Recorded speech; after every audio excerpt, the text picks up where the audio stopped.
Ellen, were you surprised by the allegations about P. Diddy? Did that surprise you about P. Diddy? Ellen, He's been on your show many times. Have a good night. Have you been to his party? Like 9:30.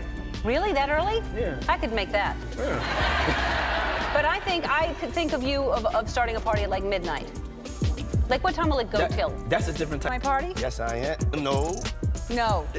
You know I have to arrive fashionably late. All right. Not too late, though. Not too late? Not too late, please. What time would you like me there? I'll tell you later. Okay. But Recent revelations have brought a new twist to the saga surrounding Ellen DeGeneres' fall from grace. It appears that the once-beloved talk show host's official cancellation was catalyzed by controversial tapes from a Diddy-hosted party. These tapes reportedly showcase behavior that has further tarnished DeGeneres' public image, adding fuel to the fire of accusations and controversies that have surrounded her in recent years. The emergence of this evidence provides a clearer picture of the events that led to the abrupt end of her long-running show, marking a significant moment in the entertainment industry. Happy birthday to you. Happy birthday, dear Ellen. Happy birthday to you. You didn't invite me to the party, so I'm just here in my office having shots in honor of one of the most beautiful women in the world. It seemed inevitable that Ellen DeGeneres would eventually be entangled in the drama surrounding Diddy.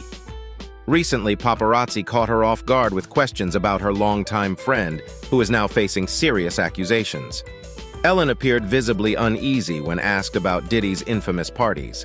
Diddy was a frequent guest on her show over the years, often discussing his wild parties. Now, with allegations swirling, people are scrutinizing his past appearances more closely. In one memorable interview, Diddy even playfully called out Ellen for consistently declining his party invitations.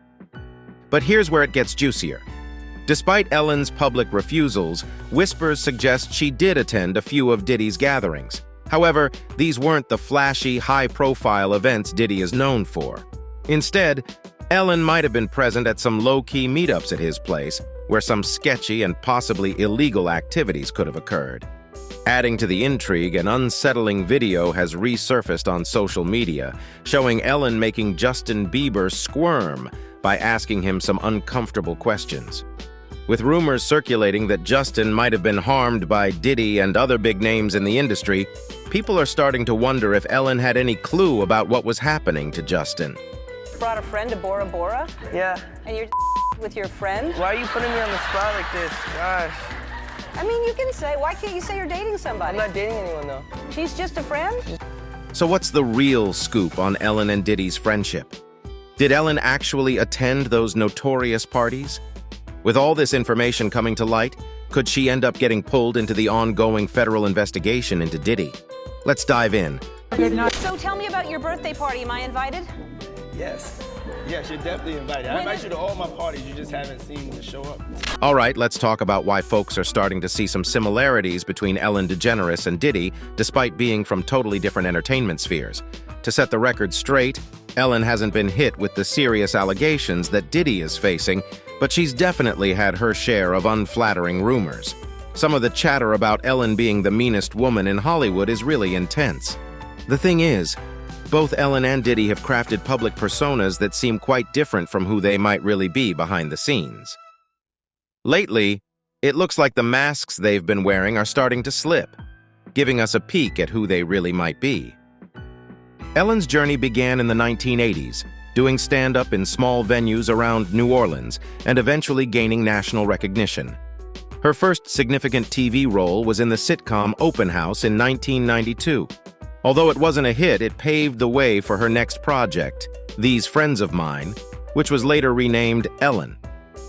The real game changer for Ellen came in April 1997 when she came out on The Oprah Winfrey Show, and her sitcom character did the same in the groundbreaking The Puppy episode, marking a monumental moment for LGBTQ+ representation on TV. After her sitcom ended, Ellen returned to stand-up for a while and launched another sitcom, The Ellen Show, in 2001. However, it was her daytime talk show, The Ellen DeGeneres Show, that truly cemented her status as a household name. Known for her dancing, quirky humor, and big giveaway episodes, Ellen seemed like TV's friendliest host. But as the years went on, the shiny, happy surface started to crack. Back in 2007, the tea began to spill when a writer from her sitcom revealed Ellen's less-than-stellar treatment of the writing staff. Behind closed doors, she was reportedly harsh with her critiques, but during rehearsals, she'd switch on her charming persona. This dual behavior continued to be whispered about for years, but Ellen managed to keep most of the gossip under wraps. That is, until 2016, when Kathy Griffin blew the lid off in her memoir. Griffin described a not-so-nice encounter with a well-loved daytime talk show host with short blonde hair. Yep, Griffin was talking about Ellen, revealing a side that didn't match the warm, friendly image we all knew. Furious. What did she say? She just really was on a rant, because I had mentioned on your show that, I wish that women would support each other more, in particular super influential women. We need to support each other. I expressed that to her, and she was like, I don't have to have anybody on my show I don't like, and I don't want. I said, I know. As time went on, more celebrities started to open up about their not-so-great experiences with Ellen, and clips of her making guests squirm began circulating on social media. Take the 2008 interview with Mariah Carey, for instance. It's a classic example of Ellen pushing boundaries for the sake of ratings. Rumors were buzzing that Mariah might be pregnant, but she hadn't said a word about it publicly. Despite Mariah's obvious discomfort, Ellen didn't let up, even trying to trick her into drinking champagne on air to force a confirmation. That you're pregnant. There's rumors. Don't discuss that. All right, well, you don't have to answer. No, that's okay. No, honestly, You don't have to answer me. Let's just toast with champagne. Some champagne. It's just fattening. So, You can't have champagne? That's not champagne, because you can't. No, it have is. Is it really? Yeah, you want to taste it? I can't believe you did. Fast forward to 2020, Mariah Carey shared in a Vulture interview how that moment made her extremely uncomfortable, especially since she was dealing with the pain of a previous miscarriage. She really expected more empathy from Ellen. Then there's the saga with Wendy Williams, who has had her own drama with both Diddy and Ellen. Back in the 90s, Wendy speculated on her radio show that Diddy might be hiding something about his sexual preferences, which reportedly led to Diddy having her fired.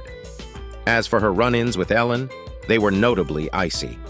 Ellen's demeanor was super passive-aggressive whenever Wendy appeared on her show. During one interview, Ellen seemed totally uninterested, giving the bare minimum response even when discussing Wendy's show renewal. Thank you. I'm grateful. Yeah. I mean, you're an OG in this game. You know what it is. Yeah, it's really amazing. I mean, as we know, And let's talk about Ellen's reaction when Wendy later cracked a joke about Ellen resembling Justin Bieber. It's a perfect example of how Ellen can dish out the jokes but isn't too keen on taking them herself. Sorry. Do I look like Justin Bieber? No, they have made the equation. Oh, well, Then there's the unforgettable encounter between Ellen and Dakota Johnson, which really turned the tables on Ellen. It's well known that Ellen likes to stretch the truth for a laugh, and most celebs just play along. But Dakota, she's not one to just smile and nod. It all went down on the Ellen DeGeneres show in December 2019, when Dakota came on to chat about her 30th birthday bash. Ellen tried to get a laugh by ribbing Dakota about not inviting her to the party, but Dakota wasn't having it. Instead of letting it slide, she called Ellen out right there, saying Ellen had actually been invited. how was the party? I wasn't invited. Actually, no, that's not the truth, Ellen. You were invited. You gave me a bunch of... Ellen was totally caught off guard, squirming and trying to change the subject, but Dakota stood her ground, insisting that Ellen's own team was aware of the invite. To top it off, Dakota threw in a zinger about another comedian being her favorite, just twisting the knife a bit more. It was a classic moment of someone not letting a narcissist off the hook easily. No, I think I do remember I was invited. Thank you. You're welcome. But Tig Notaro performed at your party? She did. She did a set? She did. It was a surprise. What did she do? A bunch of funny stuff. She's hilarious. She's my favorite. Drawing a parallel here, Diddy had a similar moment on Jimmy Kimmel Live that felt a lot like what happened between Dakota and Ellen. Just before Cassie dropped her major lawsuit last November, Diddy was on Kimmel. Jimmy decided to stir the pot a bit by bringing up Diddy's former bodyguard, Gene Deal, and the intense allegations he'd made. Watching Diddy's reaction, you could practically see his composed facade crumbling. It was another instance where the person's true self seemed to peek through under pressure. Who said that when you were dating J-Lo, Will Smith and Jada tried to pick her up on a threesome and you were going to beat up Will Smith. Is that true? You're telling me I can't believe everything I read? What? I don't know what you're talking about. Jimmy. These incidents really shine a light on why Diddy and Ellen might have gotten along so well. Now let's talk about the way these two treat people who work for them, because they've both faced some ugly allegations about mistreating their staff. Let's start with Diddy. The buzz around him isn't new. These unsettling claims have been around even before the high-profile lawsuit from Cassie. For instance, back in 2017, Diddy found himself in hot water when his former chef, Cindy Rua, sued him. She claimed she faced sexual harassment and retaliation, painting a pretty grim picture of what it was like in his employment. Rua said, "The chef says she started working for Combs in 2015 and regularly worked from 9 a.m. to midnight or later without being paid overtime, and was regularly asked to serve food for her boss and his friends immediately following sexual activity." Rua claims Diddy made her serve him meals while he was nude, and he even asked her if she liked his body. The lawsuit also alleged that one of Diddy's friends came into the kitchen with no clothes on and asked her to admire his private parts. Rua said she constantly complained about her working conditions to Diddy's estate director. She says she routinely complained about her working conditions to Combs's estate director, Stacey Friend, and was lured into a situation where she could be accused of theft and ultimately terminated. Basically, Diddy set up Rua by getting another employee to offer her a watch that they claimed was found in the trash. In the days following, Rua was accused of theft. In the days following, plaintiff was accused of theft and told that she would not be prosecuted if she returned the watch and signed a waiver of all rights and claims against defendants, writes attorney James Blanchard in the complaint, noting that his client returned the watch but refused to sign the waiver. Switching over to Ellen, the stories about her aren't just tabloid rumors. They're backed by a slew of complaints from those who worked with her. It's gotten to the point where the negative buzz played a big role in her talk show winding down. But it wasn't just on set. Even at home, Ellen was reportedly a tough boss to please. A former housekeeper spilled the beans to the Daily Mail about Ellen's home life, describing it as running a tight ship with a military vibe. Ellen was known to be incredibly strict, snapping at her staff over minor slip-ups and seeming to almost enjoy the power trip of firing people for little reasons. And it doesn't stop there. Ellen was also said to have a habit of jotting down petty grievances about her staff on passive-aggressive notes. Imagine getting in trouble for things as small as putting food in the wrong bowl, misplacing a salt shaker, or not getting the froth on her latte just right. It gets even more bizarre. One ex-staffer shared how Ellen took her meticulous nature to another level by setting up what they dubbed traps around the house. She would cunningly place matches behind cupboard doors to check if the cleaning crew really dusted every little corner. And it wasn't just the cleaners feeling the heat. Handymen, security staff, pretty much anyone who worked at her place was on edge because Ellen would often critique their work harshly. The situation reached a point where one of the top security companies in Hollywood decided to sever ties with her. Why, you ask? Well, Ellen reportedly couldn't stand the way their security guards walked. Yes, their walk. On top of that, she was known to speak to her workers in a really condescending tone and would sometimes yell at them. According to one former employee, Ellen's approach was pretty much, "We are truly heartbroken and sorry to learn that even one person in our production family has had a negative experience. It's not who we are and not who we strive to be, and not the mission Ellen has set for us," the group said. Then, of course, there's the whole downfall of the Ellen DeGeneres show, which really put the spotlight on how Ellen's treatment of her staff took a toll on her legacy. Back in July 2020, BuzzFeed News dropped a bombshell report from 10 former employees who chose to remain anonymous. They laid it all out, revealing that the Ellen show wasn't just a tough place. One employee claimed, over the course of nearly 2 decades, 3,000 episodes, and employing over 1,000 staff members, we have strived to create an open, safe, and inclusive work environment, they said. We are truly heartbroken and sorry to learn that even one person in our production family has had a negative experience. It's not who we are, and not who we strive to be, and not the mission Ellen has set for us. Another employee claimed, whenever I brought up an issue to my white male boss, he would bring up some random story about some random black friend that he had and how they managed to get over stuff, she said. He would use his black friend as some way to say, I understand your struggle. But it was all performative bullshit. It's like a repeat of what's happening with Diddy now. Remember all those celebs who were always showing off their tight bond with Diddy and practically begging for invites to his epic parties? Now they're ghosting him when the chips are down. And isn't it a bit ironic? Both Ellen and Diddy have been all about preaching kindness and love. Ellen has famously touted her Be Kind to Everyone slogan for years. When I say be kind to one another, I don't mean only the people that think the same way that you do. I mean be kind to everyone. Meanwhile, Diddy has been on this big love kick for a while now. We live in a toxic world, and it's love versus that's what's going on right now. Yeah. And I choose love. That's my new name, and love wins. Now, another thing Diddy and Ellen allegedly have in common is the way they treat their romantic partners. We've all heard about the serious allegations Cassie made against Diddy in her lawsuit, accusations of physical and some really disturbing behavior.